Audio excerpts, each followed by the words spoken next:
Bismillahirrahmanirrahim. Alhamdulillahilladzi khalaqal mauta wal hayata liyabluwakum ayyukum ahsanu amala wa huwal azizul ghafur.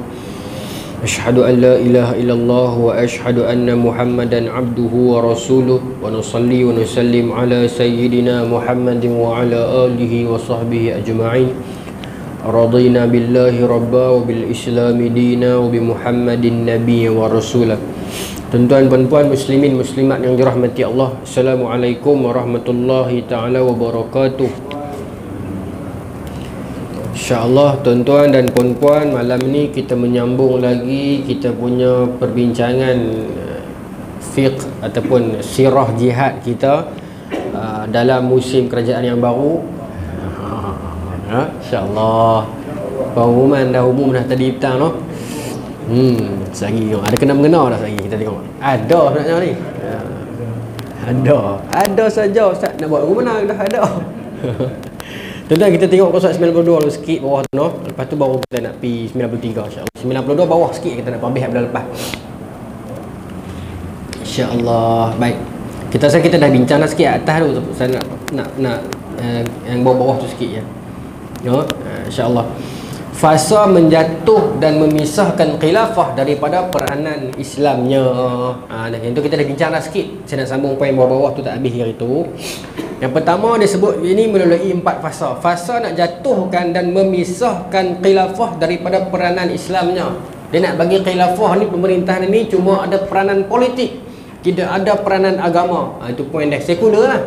Pertama nak pisahkan peranan khilafah dengan agama dulu. Lepas tu barulah khanakkan khalifah terus.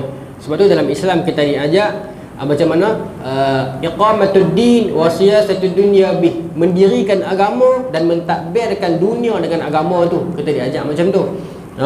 Tapi orang putih ataupun orang Yahudi tahu dulu benda ni, dia kata so in order untuk jatuhkan mereka kena musnahkan, pisahkan dulu agama dengan mereka.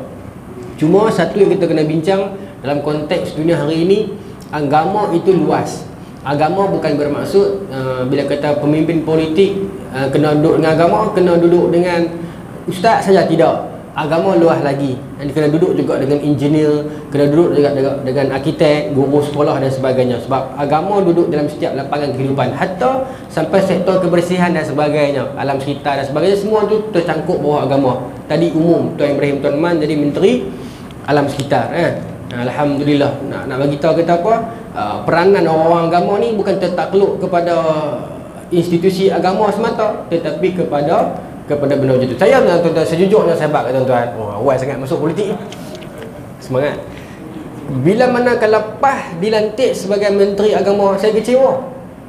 Pasal yalah orang tahu memang PAS patut agama, parti agama kan. Saya duk minta agak janganlah bagi senator, saya duk minta lagu tu. Dalam hati je lah. Alhamdulillah dia lantik mufti wilayah kita senator kan. Dan PAS diberikan bidang-bidang kuasa yang macam tu, alam sekitar, nak membuktikan dekat orang luar bahawasanya parti Islam tak mesti mentadbir yang bersifat religion saja. Nak bagi tahu agama itu luas. Bahkan dalam sektor alam sekitar itu diletakkan seorang yang berlatar belakangkan agama. Saya seronok, cukup seronok lah. Pasal nak menunjukkan ini yang kita nak. Orang daripada background agama, dia mentadbir portfolio alam sekitar, nak bagi tahu inilah agama. Bagaimana Islam menganjurkan untuk menjaga alam sekitar. Tapi kena ingat, pegang portfolio tu esok kena buat sungguh-sungguh lah. Pasal kita bawa imej agama, kita buat lagi teruk kalau orang akan menyalahkan agama kita. Yang tu takut-takut. Tapi Tuan Merim, Tuan Man, okay kot, in him we trust lah, insyaAllah. No? Saya minat dia lama lah. Mudah-mudahan lah. Sebab bila kalau dia takbir elok, orang akan kembalikan kepada agama dia. Tengok macam mana orang agama perintah, dia jaga alam sekitar, pokok tak tebang, kebersihan sungai tu jaga kan. Bila orang akan relate kepada agama dia, tengok parti Islam punya wakil. Tapi kalau dia buat tak elok, takut orang kata tengok macam mana parti Islam ajak mereka. Itu kita takut. Jadi bila PAS dapat pegang portfolio yang bukan menteri agama, dapat pegang benda-benda yang luar ni, saya cukup seronok lah. Nak membuktikan yang kematangan Tan Sri Muhyiddin Yassin kot no? Dan tak tahulah macam mana, tapi hebatlah no? Dia lantik 4 menteri kanan. Dia tak lantik Timbalan Perdana Menteri. mungkin nak elakkan pergaduhan dan perebutan kuasa kot. Takut nanti parti-parti lain duk lobby masing-masing nak jadi TPM, lah siapa tak payah jadi 4 menteri kanan. Tak tahulah macam mana dalam kepala dia kan. Tak apa, kita sambung dulu, sekali kita tengok apa yang dalam ni yang berkait, insya-Allah. Melalui 4 fasa. Yang pertama, era pembukaan Islam Andalus dan Konstantinopel. Juga orang Islam memasuki Itali dan selatan Perancis. Dengan itu perancangan menghentikan kemarahan Islam di Eropah bermula. Islam masuk kerajaan memasuki Itali dan selatan Perancis bila zaman kerajaan Aghlabiyah. Ibrahim bin Aghlab. Ibrahim bin Aghlab ini gubernur zaman Khalifah Harun al-Rashid 74 sorry masih sirap ya. 122 dalam 100 lebih masih ya, dia tak main. Harun al-Rashid bukan 74 zaman Umayyah lagi. Ni Abbasiyah dah. Ibrahim Aghlab dia dapat pulau Sicily. Mula dapat Tunisia, kemudian dianugerahkan kepada dia pulau Sicily di selatan Itali. Memerintahlah dia sebagai gubernur. Lama kelamaan bila Baghdad makin melemah, kerajaan ini naik berdiri sendirinya dengan kerajaan disebut sebagai kerajaan Aghlabiyah di pulau Sicily. Kemudian berganti dengan kerajaan Fatimiyah di Mesir yang datang sekejap di pulau Sicily atas pengaruh Syiah masa tu. Kemudian naik balik Aghlabiyah. Kemudian berpecah kepada sultan-sultan yang kecil pulau Sicily di Itali tu. Sampailah datang King Roger yang memerintah di pulau Sicily, Kristian. Tetapi Islam di pulau Sicily tidak dibuang. King Roger kemudian anak dia King Roger kedua mengamalkan undang-undang Islam di pulau Sicily. Dia tak buang sebab dia pun main pada Eropah. Zaman itu Eropah zaman gelap. Bila dia main ke negara Islam, Itali ni, dia tengok hebat orang Islam ni. Rupanya di sebalik kehebatan itu ada undang-undang ketamadunan yang power, maka dia kata kekalkan. Bahkan King Roger kedua lantik seorang pembesar, nama dia Muhammad bin Idris. Muhammad Al-Idrisi. Muhammad Al-Idrisi untuk tulis kat dia satu code of law yang berkaitan dengan syariat Islam. Kemudian dia asimilasikan dengan ketamadunan barat. Dia membentuk satu dokumen, nama dokumen itu The Assizes of King Roger II. Tuan-tuan boleh cari dalam rujukan ada The Assizes A-S-S-I-Z-E-S, Assizes of King Roger II, King Roger of Sicily ya. Dokumen itu selepas kematian dia, anak dia naik, King William I, King William II naik. Kemudian berlaku serangan puak Frank, puak yang merintah Baitul Maqdis. Puak Kristian mai serang Kristian Norman di Sicily. Maka berpecah, hancur habis. Seorang lelaki nama dia Thomas Brown, dia ambil dokumen itu, Assizes of King Sicily itu, dia buat pelari ke England. Dan England mengasaskan kod undang-undang common law berdasarkan Assizes of King Sicily itu. Common law bermaksud sebelum dibawa dokumen itu pergi ke England, di England masa tu mengamalkan undang-undang berbeza. Gereja undang-undang lain, raja undang-undang lain, tuan tanah undang-undang lain, orang bawahan undang-undang lain. Maka masa tu King Henry kedua dia melihat dokumen ini menarik, maka dia standardizekan dokumen itu agar semua orang bound by law, semua duduk bawah satu undang-undang disebut sebagai undang-undang yang sama, common law. Sampailah hari ni kot. Mungkin ada satu dua edit, tapi basic dia ada di situ. Tentang kesalahan-kesalahan yang melibatkan tentang apa yang baik dalam common law itu, dia datang daripada pensyariatan Islam. Tentang keperluan untuk mendatangkan saksi. Dulu tak payah. Dulu dalam England tak payah ada saksi.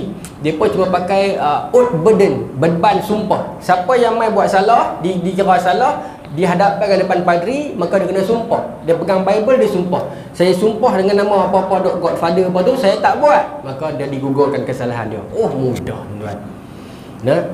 Dan kalau dia nak gugurkan kesalahan selain oath burden, dia juga kena pakai bayaran boleh juga, indulgence. Kemudian dia juga boleh pakai, dia panggil trial by combat. Dia kena lawan. Kalau dua orang bergaduh, katalah A curi motor B. Mana ada motor zaman tu? Curi keldai B. Jumpa padri kita pada orang lawan. Siapa menang, keldai tu dia punya. Trial by combat. Ini wujud dalam dokumen undang-undang barat masa tu. Kemudian trial by torture. Mereka akan ditorture sampai mereka mengaku. Even mereka tak salah, tapi tak tahan dengan torture itu, mereka akan mengaku. Ya, ini berlaku dulu. Ada 3-4 benda lagi yang dia amalkan oleh undang-undang di England masa tu, yang sampai zaman King Henry dia rasa ini tak betul. Ya, maka dia tengok kod undang-undang daripada Sicily yang dibawa itu, maka dia kata cantik, yang ni sesuai, maka diamalkan sampai sekarang lah.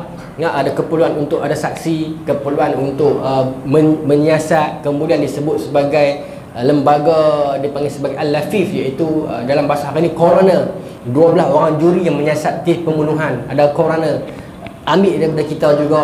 Kemudian kaedah-kaedah macam kullu aslu bara'atun zimmah, asal seseorang itu tak dikira salah sehingga tidak dibuktikan bersalah, itu ambil daripada kita juga. Banyak 3-4 kaedah yang dipakai, tetapi disebut sebagai common law lah, tapi asalnya kita punya. Ya, kullu jinayah la tanzajir illa bil qatli yuqtal. Setiap jenayah yang tak boleh dihapuskan melainkan dengan kita hapuskan sumber dia, maka dihapuskan sumber dia. Itu kaedah fiqh mazhab Hanafi. Contoh macam pengedar dadah, yang dia edak dadah ni sampai orang makan mati belakang ni. Kita tangkap orang yang isap dadah bubuh pusat serenti, tak habis juga. Tangkap orang isap dadah bulan pusat serenti, tak habis juga. Lah tangkap tokan pengedar tu, hukum gantung, selesai dah. Itu kaedah kita. Tapi dalam mazhab Hanafi lah, tapi Islam lagi lah kan. Maka dipakai dalam common law. 3-4 kaedah membentuk masyarakat barat menjadi bertamadun, yang akhirnya depa sangka kita tiru depa, padahal depa ambil kita punya. Ya, itu cerita dia. Baik, saya sambung.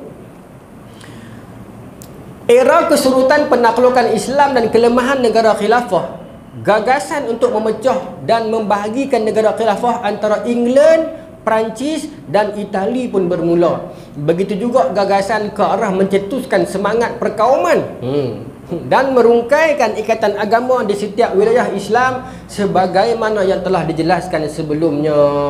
England, Perancis, Itali, 3 ni watak besar dalam memporak-perandakan khilafah Islam. England tuan-tuan tahu, saya sebut selalu dah. Perancis selalulah di Algeria dan sebagainya. Ini yang terlibat dalam Sykes-Picot Agreement kan 1916. Itali, dia masuk di mana? Dia masuk di Libya. Itali pun nak juga. Dia masuk di Libya. Dia landing kapal dia di India, di India pula dah. Di Libya, di Tripoli pada tahun 1911.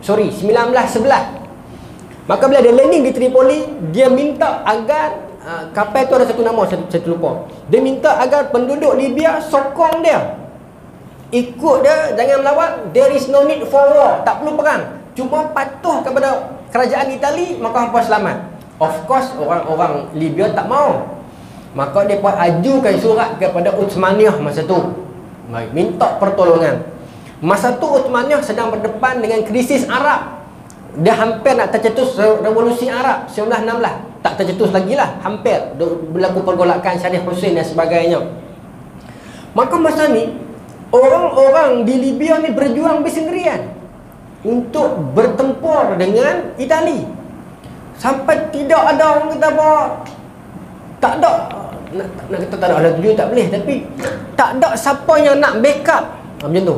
Ibu kita Uthmaniyah sedang sibuk masa tu, berhadapan dengan krisis dalaman. Tiba-tiba Itali pula pergi masuk di Libya. Mujurlah Allah Ta'ala datangkan seorang lelaki yang nama dia, sebut Muhyiddin Yassin ke? Sama anak nama dia Umar Mukhtar. Ya, Umar Mukhtar. Ada orang kata kat saya, Anwar berebut, Mahathir berebut, Zahid berebut, Allah Ta'ala lantik Muhyiddin. Senang. Betul juga sepikir dalam hati kan? Gak dalam hati lah. Mungkin lah, tak tahulah, saya bukan mana-mana parti. Ada logik juga kot kan?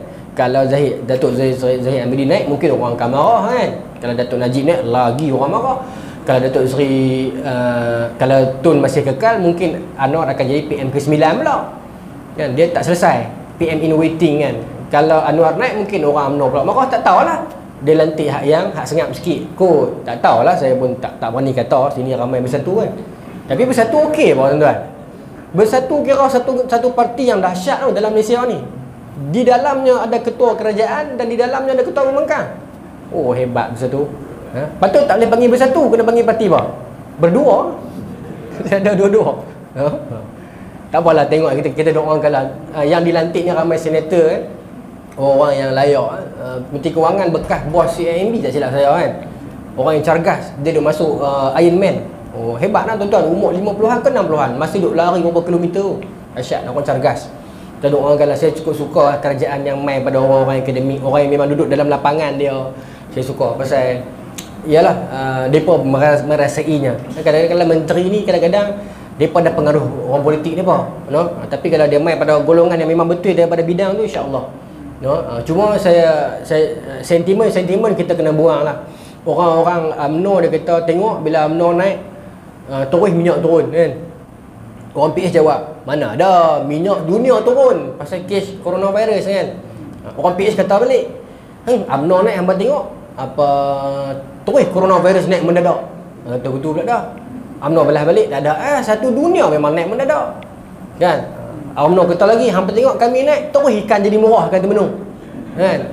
PS kata balik tak ada merata pun murah. Tak payahlah, sentimen itu kerja Allah Taala. Kita tak tahu tuan-tuan. Kita tak tahu. Kita bincang on hujah ya. No? Kita bincang on hujah ya. Itu bagi saya macam tu ya. Kalau kita nak meneka-neka macam tu, oh bahaya kan. Ingat tak kita cerita dulu pasal kisah kemah terbakar. Pilihan raya tu kan. Kena ribut tu. Saya kata kalau kemah ni kena ribut, tanda Allah Taala tak redha parti dia kan. Sama lah konsep ni. Tak payah, kita tak payah pakai sentimen. Kita orang Taman Fahim kita tak payah pakai sentimen. Kami belajar fiqh jihad politik ni, kami bincang hujah ya. Rosyok kan. Sentimen tak kedar itu kerja Allah Taala. Kita tak tahu, mungkin ya, mungkin tidak. No? Baik, saya sambung. Itali masuk 1911. Allah Taala datangkan seorang lelaki nama Umar Mukhtar. Umar Mukhtar ini tuan-tuan, Asy-Syahid Umar Mukhtar. Satu orang lelaki yang alim, hafiz Quran, ulama, dan juga dia fasih berbahasa Arab, of course lah, dan fasih berbahasa Inggeris. Dan dia mahir undang-undang barat. Dia cakap bahasa Inggeris, dia akademik punya orang, tapi dah hafaz Quran. Dan dia ini selain daripada orang yang melazimi tuan-tuan guru dalam pengajian-pengajian agama turas ini, dia juga pakar dalam ilmu akademik, dan dia seorang ahli tarekat. Jarang dengar orang profesional masuk tarekat. Tetapi Umar Mukhtar jemaah tarekat. Tarekat masa tu saya pernah sebut dah dulu. Nama tarekat itu As-Sanusiyah di Libya. Tarekat As-Sanusiyah ini dilahirkan oleh seorang lelaki alim tuan guru, Muhammad bin Ali As-Sanusi. As-Sanusiyah satu tarekat yang berbeza dengan tarekat lain. Kerana apa? Kerana tarekat As-Sanusiyah adalah tarekat yang mengangkat senjata. Not tasbih semata-mata, senjata juga kami angkat. Kami bukan berzikir di hutan-hutan, di puncak-puncak gunung ledang semata-mata, tetapi kami turun juga di medan-medan jihad. Ini Sanusiyah. Dan Sanusiyah juga tarekat yang mesra bahasa Inggeris. Sebab tu dia cepat pi. Dia dah masuk ke tanah Arab habis dah ni. Dia ada zikir tarekat dia, tetapi dia tak abaikan kerja. Dia ada buah perang dia. Dia ada senapang pistol taktikal bincang ada. Dia bukan sekadar duduk di atas gunung cari kerih. Tak ada. Dia lawan. Nah, ini tarekat Sanusiyah. Tetapi masa itu, zaman itu bangkit golongan kaum Jalaluddin bukan. Dia Jamaluddin Al-Afghani. Kan, geng tu bangkit, gerakan kaum muda, maka dia ada sedikit, dia tak gaduh tapi persaingan merebut tempat di hati orang Arab masa tu.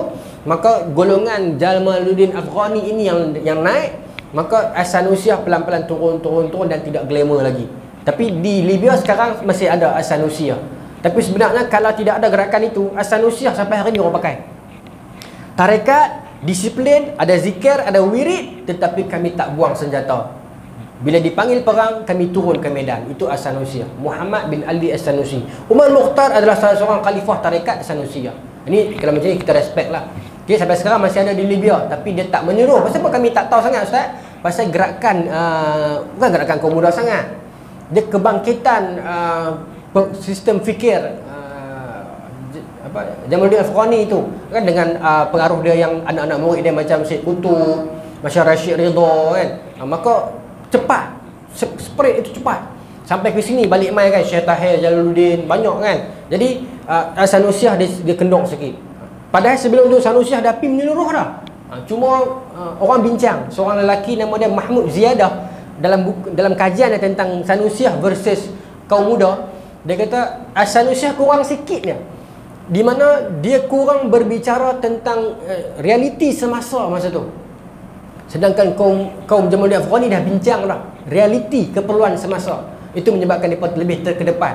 Mereka dah membincangkan tentang parti Islam, tentang perlunya kebangkitan, perlunya kerana hizib, parti gerakan Islam. Maka mereka nampak lebih mendekati hati orang Arab. Sedangkan Al-Sanusiah power dah, cuma dia lebih kepada zikir dan wirid, maka orang kurang. Tapi dia memang power. Baik.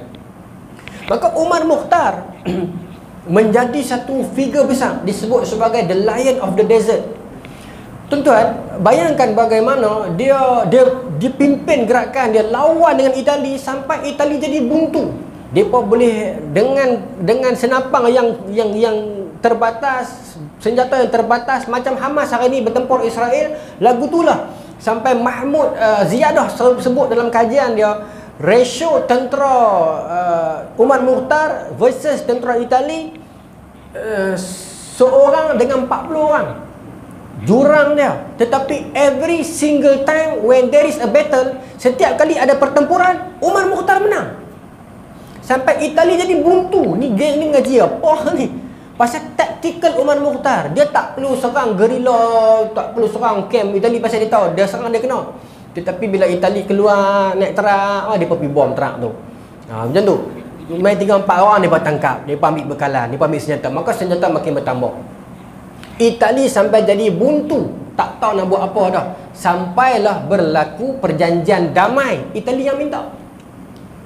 Dengan Umar Mukhtar punya tentera. Saya tak boleh kata tentera Libya, sebab yang betul-betul berjuang ni Al-Sanusiah ni, tarekat ni punya tentera. Berdamai okey, relax lah. Tetapi Itali tak sabar, dia mulakan balik perang. Dia mulakan balik perang 19. Tuan-tuan bayangkan punya lama. Okey, baik, saya telajak.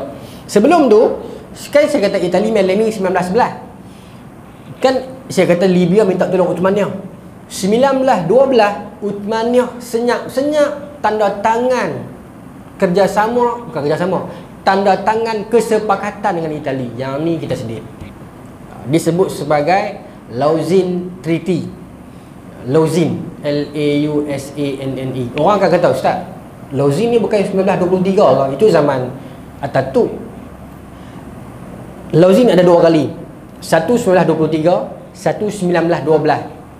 Kalau nak double check, 1912 itu disebut juga sebagai Ouchy Treaty, O-U-C-H-Y, yang berlaku pada 18 Oktober 1912. Perjanjian kerjasama ataupun perjanjian peace treaty antara Itali dengan Uthmaniyah.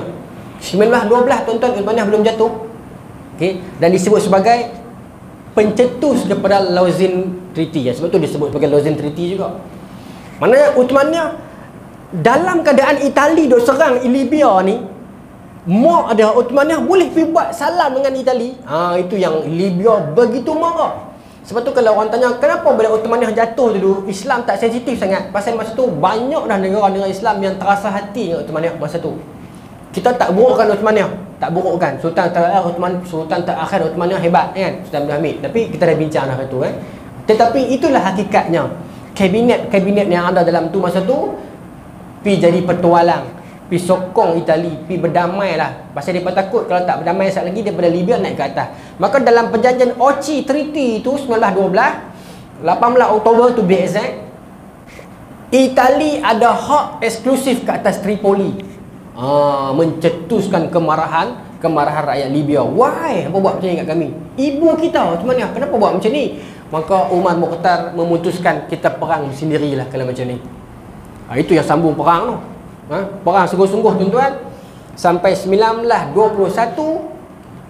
seorang tentera daripada Umar Mukhtar belot didedahkan tempat persembunyian Umar Mukhtar dan dia ditangkap.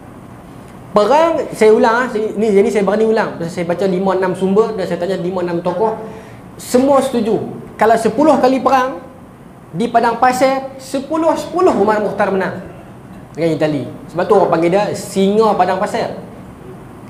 Taktikal yang dia buat di padang pasir tu tak tahulah, saya pun tak boleh bayang padang pasir nak taktikal macam mana. Tapi cerdiknya Umar Mukhtar. Dia dipenjarakan 1921 kerana pembelotan seorang pegawai dia. Tetapi kuasa Allah lebih besar. Dan bila dia masuk dalam penjara, dia pandai berhujah. Sebab masa tu Itali dah duduk atas Libya sebab kesan perjanjian Ouchy tu. So pakai undang-undang law mereka. Maka fight atas nama law. Umar Mukhtar pandai law mereka, pandai bahasa Inggeris dan sebagainya. Maka dia dibebaskan tahun 23. Dia bebas tahun 23 tuan-tuan. Dia tak bagi muka dah. Dia perang sungguh-sungguh sampai Itali buntu. Mana nak tangkap Umar Mukhtar ni? Tak boleh tangkap. Licik, pandai, cerdik, tangkas. Akhirnya kuasa Allah Ta'ala lah, Itali pun dengan bantuan mai merata ni, UK mai, apa nama, Perancis mai, 1931, selepas 20 tahun. Kan dia landing 1911. Selepas 20 tahun ke 30 tahun? 31. 20. 1911, 1931, 20 tahun. Dia pun dapat tangkap Umar Mukhtar. Ditangkap, dipenjara, dipukul beliau. Masa tu Umar Mukhtar umur 70 lebih lah. Berjuang sampai umur 70 lebih. Ditangkap, diheret di depan orang ramai, dibawa ke tali gantung. Maka masa dia naik di atas tali gantung, dia letakkan tali di tengkuk beliau. Dia pun nak tutup kepala. Dia kata tak payah, aku nak menghadap Tuhanku dalam keadaan aku tak malu dengan benda ni. Hukuman kat atas dia tali gantung. Undang-undang barat lah ni kan. Maka masa tu saya baca dalam cerita kematian beliau, dia pakai spek mata tau. Dia buka, dia pegang, dia genggam kuat. Wallahu ta'ala alam apa maknanya. Dia genggam kuat. Lepas tu dia berucap, bukan berucap, dia cakap sesuatu sebelum dia mati. Mungkin dia minta dia cakap, atau mungkin dia cakap lah. Dia kata apa? Terima kasih. Terima kasih wahai Itali. Aku sebelum ini tidak terkenal, tetapi dengan apa buat macam ni kat aku akan hidup 1000 tahun lagi, ataupun aku akan kekal hidup selama-lamanya. Dengan apa bunuh aku ni, aku akan kekal hidup di hati orang Islam. Betul kata-kata dia. Sampai hari ni kita kenang dia. Dengan apa bunuh aku ni, orang akan kenal aku, dan aku akan hidup di hati mereka. Umar Mukhtar. Maka bila dia digantung tu tuan-tuan, dia genggam. Bila meninggal dia lepas, momen tu sedih lah. Jatuh spek mata dia pecah. Dan akan habis, pecah lah negara-negara Arab. Bila tuan-tuan kematian beliau, kita kena ingat tarikh ni, jangan lupa. 16 September, sama dengan hari Malaysia. 16 September 1931, hari syahidnya Imam pejuang Umar Mukhtar, the Lion of the Desert. Perjuangan dia hebat lah. Digantung dia, dan digantung dalam keadaan dia tidak menyembunyikan muka dia. Dan dia kata, percayalah kematian aku ini akan menghidupkan hati-hati yang mati. Allahu Akbar. Itu Umar Mukhtar. Perjuangan beliau, insya-Allah. Baik. Tapi saya nak cari siapa staff dia yang kenak dia, tak jumpa lagi. Baik. Itu dia tadi. Baik, tengok perancangan nombor 3. Era menjatuhkan dan membunuh khilafah. Okey. Yang keempat, perancangan Yahudi menghapuskan khilafah dan menegakkan negara di Palestin. Itu memang perancangan mereka. Kita dah bincang dah sebelum itu. Itulah bila dan bagaimanapun kemuncak perjuangan mereka adalah nak mewujudkan negara di Palestin. Baik. Era itu tuan-tuan, mereka bukan sahaja masuk, Itali masuk ke belah Arab. Di belah kita ini England mai, siapa lagi mai? Spanyol mai, dengan Belanda kan, pun menghadapi tentangan juga. Kalau orang kata Malaysia ni alhamdulillah kita merdeka tanpa menumpahkan darah. Darah siapa tak tumpah? Berlambak darah tumpah. Saya tak suka ayat tu, seolah-olah macam kita ni lemah sangat. Padahal ramai berjuang tuan-tuan. Di Sarawak sendiri ada Rosli Dobi kan, ramai berjuang. Jangan kata macam tu, tak elok. Baik. Pada tahun 1901, seorang cendekiawan Rusia, Sergei Nilus inilah yang tulis pasal tanah Palestin tu. Akhirnya dia dibunuh. Yang dia kata tanah Palestin itu milik orang Islam, bukan orang Yahudi.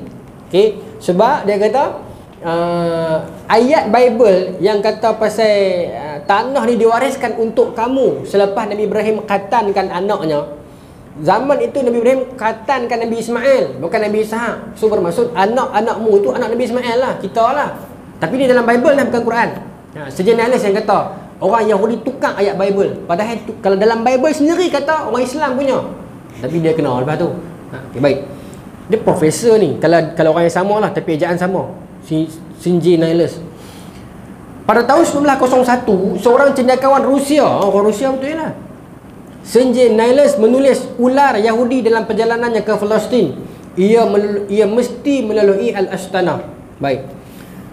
Ketua Yahudi Dom di Tesaloniki, Karaso, Emmanuel Karaso, nama orang kot ni, yang juga seorang Freemason daripada parti Ittihad wa Taraqi, telah menghadap Sultan Abdul Hamid sebagai wakil Yahudi. Beliau memohon kepada Sultan agar mempermudahkan Yahudi berhijrah ke Palestin dengan bayaran 5 juta pound kepada baginda secara khusus dan 50 juta pound lagi kepada negara. Ini kita dah bincang dah, itu diulang balik dah ni. Baik. Maknanya, katanya, walaupun gerakan itu bermula 1916 ke atas, kan? Kemudian dia 1907, 1916 sampai 1924, 1947. Tetapi tulisan itu telah bermula pada tahun 1901. Sejenis dah bagi tahu dah. Tetapi orang Islam fikir, alamak, tak ada apa ni. Yahudi tu mana sangat, bukan ada negara apa pun. Penyakit itu bahaya, tuan-tuan. Dulu pada tahun 464 Hijrah, ketika mana Saljuk menang Manzikert War, pimpinan Alip Arsalan, kerajaan Bani Saljuk. Lepas itu Pope Urban kedua, dia buat satu khutbah wajib untuk orang Kristian turun jihad lawan dengan Islam. Maka berlaku khutbah itu tahun 488 Hijrah.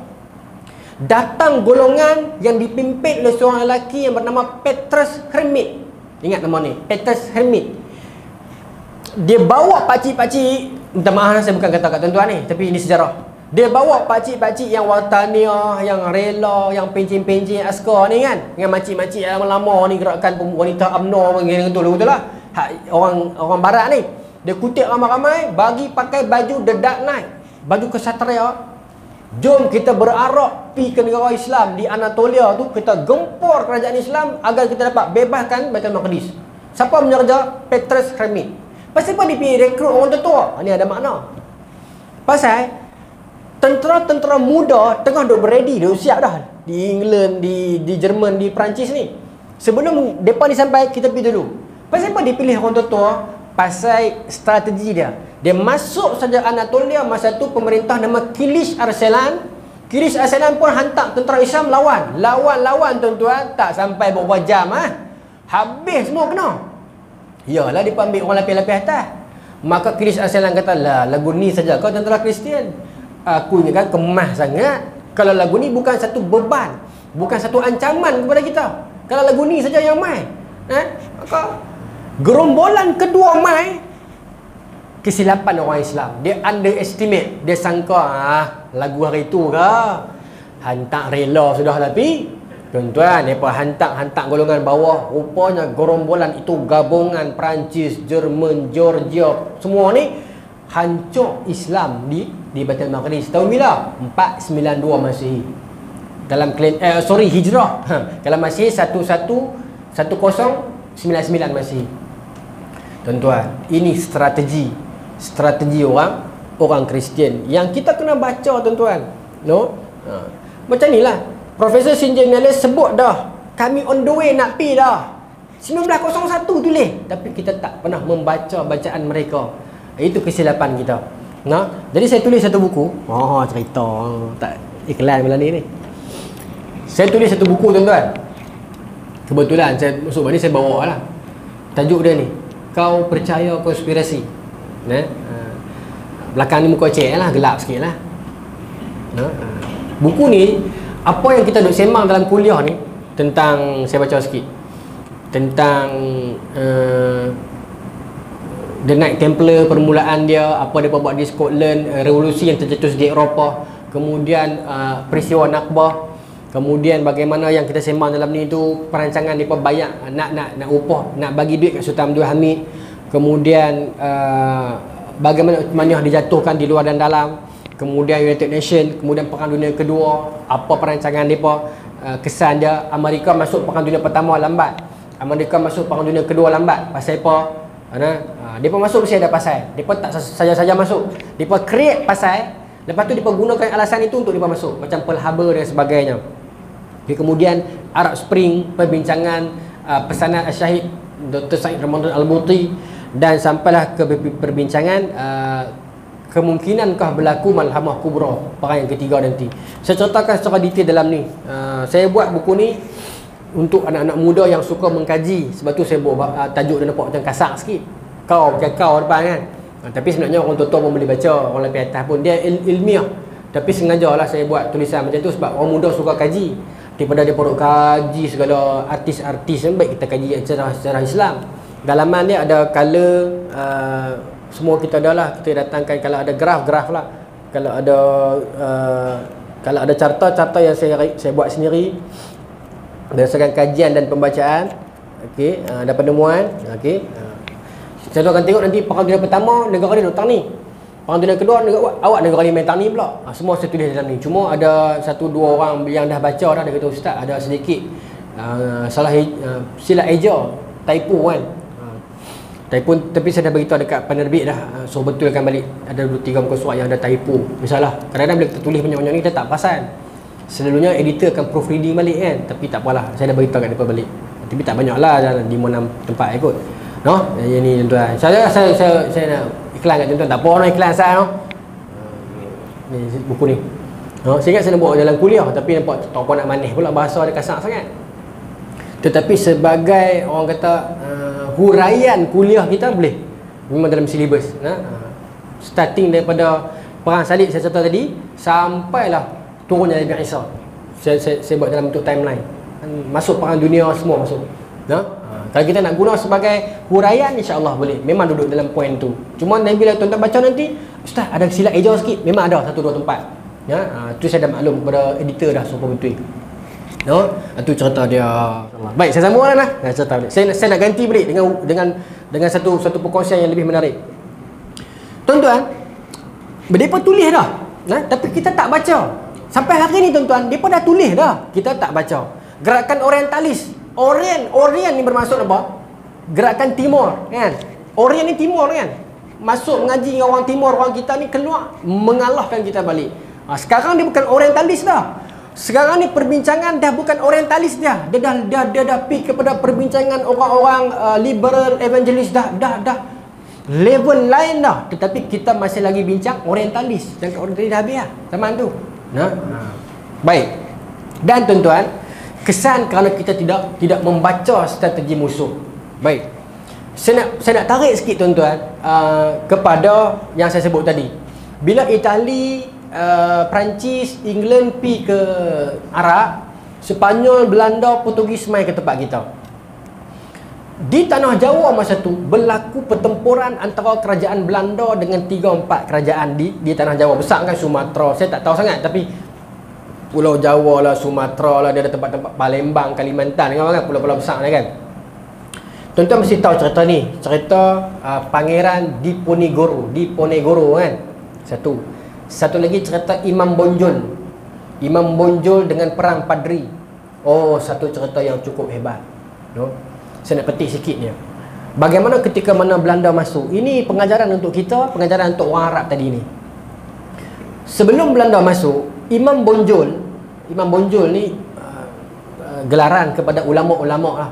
Dia masuk dengan geng Padri. Padri ni bukan paderi. Padri ni disebut sebagai kesatuan ulama di Bonjol masa tu. Bonjol ni Sumatera ke? Tak ingat. Tapi di Indonesia lah. Masa tu ada krisis. Berlaku perang Padri. Perang Padri perang apa? Perang antara ustaz-ustaz, orang agama, ulama dengan orang kampung. Berlaku. Kes apa? Bukan orang kampung, maaf, orang adat. Contoh, ustaz rawatan Islam bergaduh dengan tok bomo kampung. Dia ni pakai Al-Quran, dia ni pakai jampi serapah, bergaduh. Ustaz ni bawa zikir-zikir, hadis-hadis. Depa ni bawa segala ritual-ritual Hindu-Buddha dulu, bergaduh. Orang ni kata menikah bagi mudah lah, senang. Orang ni kata, mana boleh bagi mudah. Biar mati anak, jangan mati adat. Anak mati tak apa, adat kena pelihara. Padahal nak menikah tu anak dia. Kan? Adat cukup kuat dengan adat. Yang ni cukup kuat dengan agama. Berlaku clash, maka berlaku perang. Perang Padri masa tu. Dan tuan-tuan, yang ni bila saya baca sirah ni, saya rasa macam syok betul ya.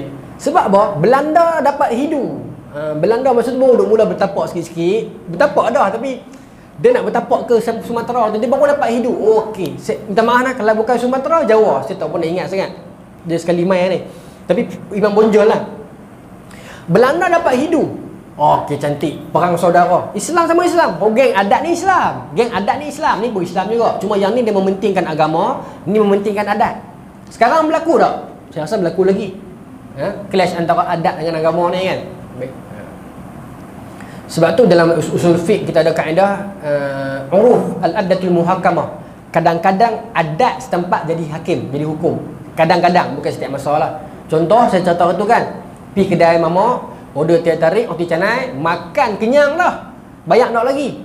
Ikut hukum dia tak boleh kan, pasal dah masuk perut dah, bayar nak lagi. Tapi sebab adat setempat, uruf orang faham dah, saat lagi confirm dia bayar, maka boleh. Itu kata al-addatul muhakamah. Okay, itu kaedah usul fiqh.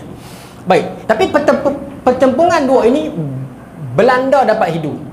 Contoh apa Belanda buat? Dia masuk, dia jolok, cucuk di tengah-tengah. Macam England buat dekat As-Saud dengan Syarif Hussein. Sebiji. Tetapi tuan-tuan, bijaknya orang Indonesia ni, bila mereka tengok Belanda masuk, mereka cepat-cepat berdamai. Dan kedua-dua ini, geng adat dengan geng agama, bersatu halau Belanda keluar. Padahal dia tengah perang ni. Tengah perang. Tetapi usir dulu penjajah ini, usir dulu kafir ini. Kita Islam sama Islam, memang kita bosan kita. Tetapi bila nak bertempur dengan kafir, kita kena bersatu sat dulu. Bersatu dululah sampai terandah dia keluar, barulah kita bergaduh pula. Okey lah, it's okay lah berbanding dengan sampai tak mau berdamai langsung. Masa tu tuan-tuan, ada seorang lelaki, nama dia Sintot Ali Bashar. Bukan Kedah punya orang tuan-tuan. Sintot Ali Bashar. Saya sebut nama nak suruh tuan-tuan cari homework. Sintot Ali Bashar ni, dia ialah panglima muda Imam Diponegoro ni, di tempat lain. Masa tu perang berlaku serentak. Ni di Diponegoro, ni di Bonjol. Sintot Ali Bashar ni, sekarang saya faham, Sintot itu adalah gelaran yang Uthmaniyah bagi untuk pahlawan muda. Dia pergi ambil bai'ah di sana. Memang power dia. Tiba-tiba dia daripada Diponegoro ni, dia pergi di Bonjol, dia pergi sokong Belanda. Kacau. Dia pergi sokong Belanda. Masa ni Belanda dah lah bertempur dengan dua orang kerajaan Islam, dua orang kelompok Islam. Tiba-tiba Sintot Ali Bashar ni pergi sokong dia, Belanda.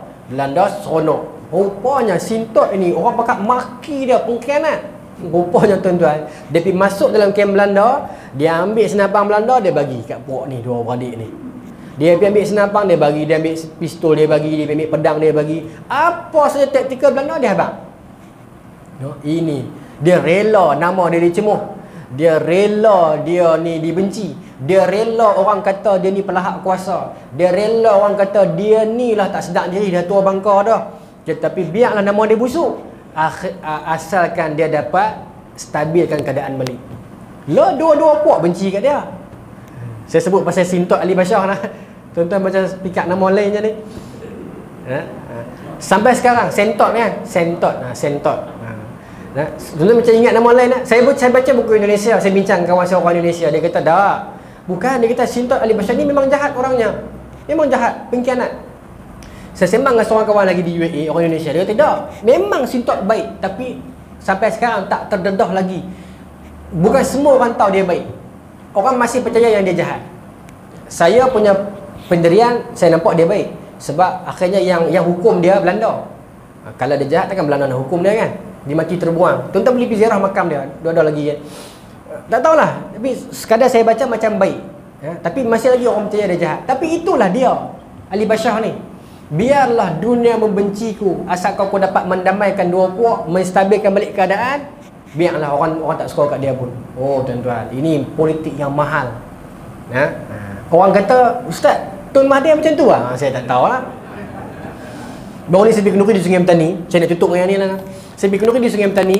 Ada satu orang pakcik sembang dengan saya lah pasal Tun Dr. Mahathir ni. Dia kata, Tun ni cerdik sungguh. Dia ni cerdik, kata. Dia boleh buat sampai dua-dua puak mau kat dia lah. Dia cerita kat saya. Pakcik ni tua lah saya sembang dengan saya makan kenduri. Dia kata, orang duk kata Tun Dr. Mahathir ni baca teori Machiavelli kan. Machiavelli kan, teori politik yang matlamat mengalahkan siapa. Pakcik kata dok, dia sembang saya lah. Dia tak tahu saya mengajak kuliah dia tak ingat kita siapa lah saya sembang kan dia. Hai dok, dia kata bukan Mahathir pakai teori Machiavelli ni, dia kata. Tapi Machiavelli ni kalau dia hidup, Machiavelli ni baca teori Mahathir, dia kata. Oh dia tu. Tapi memang dia sayang sungguh kat Tun. Tak apalah, kita pun sayang kan. Adalah, tak tahulah saya nak abang tak erti polis sangat lagi kot dia salah. Marah sangat kot dia betul kan. Tak tahulah, tapi dia memang orang politik lah. Memang dahsyat lah dia tu. Untuk nak samakan dia dengan Sintot Ali Bashar ni mungkin tidak lah kot kan, Sintot Ali Bashar ni. Tapi tuan-tuan bacalah sejarah tu. Nantilah insya-Allah saya akan cerita secara detail bagaimana perang Diponegoro tu dengan perang Imam Bonjol. Menarik tuan-tuan. No, dengan perang Padri tu, macam mana pertempuran antara orang agama dan orang agama kepada orang adat. Bukan mudah. Sayyidina Umar pernah berhadapan dengan benda tu kan, ingat tak? Sungai Nil. Dia pada lempak perempuan masuk dalam Sungai Nil di Mesir. Datang Islam, Sayyidina Umar kata stop, jangan lempak dah perempuan kan. Kita dah pernah bincang tajuk tu dulu. Nak berhadapan dengan adat bukan mudah. Nabi SAW sendiri nak bawa perintah agar arak tu pun 3 kali peringkat kan. Bukan dia macam mana, kadang-kadang orang ni dia boleh dengar, tetapi cara kita berumai tu, membuatkan dia boleh terima ataupun dia rasa macam dia nak lawan. Wallahu ta'ala alam. Kita doakanlah yang terbaik kepada umat kita insya-Allah. Tuan-tuan, bulan depan kita sambunglah tentang saya ingat yang muka surat 93 ni kita skip lah pasal kita dah bincang dah hari tu. Kita terus pergi muka surat 94. Tu tengok tu, persidangan Lauzin tu. Lauzin 94, Lauzin itu ejaan dia.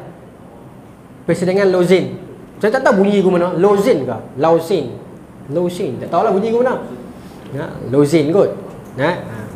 Kita akan pergi yang tu. Bulan depan insya-Allah kalau masih hidup insya-Allah. Kalau tak jadi menteri je lah. Kau ikut depan nanti dia menteri ke apa kan.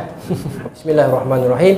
Allah marzuqna fahman nabiyyin wa hifdhal mursalin wa malaikatil muqarrabin wahdina fi dayatil arifin bi rahmatika ya arhamar rahimin. Allahumma ja'al jam'ana hadza jam'an marhuma wa tafarraqna min ba'dihi tafarraqan ma'suma wa la taj'alil fila wala ma'na wa la matba'una syaqiyan matuda wala mahruma. Rabbana atina fid dunya hasanah wa fil akhirati hasanah wa qina adzabannar. Sallallahu alaihi sayyidina Muhammadin wa ala alihi wa sahbihi ajma'in walhamdulillahi rabbil alamin. Assalamualaikum warahmatullahi wabarakatuh.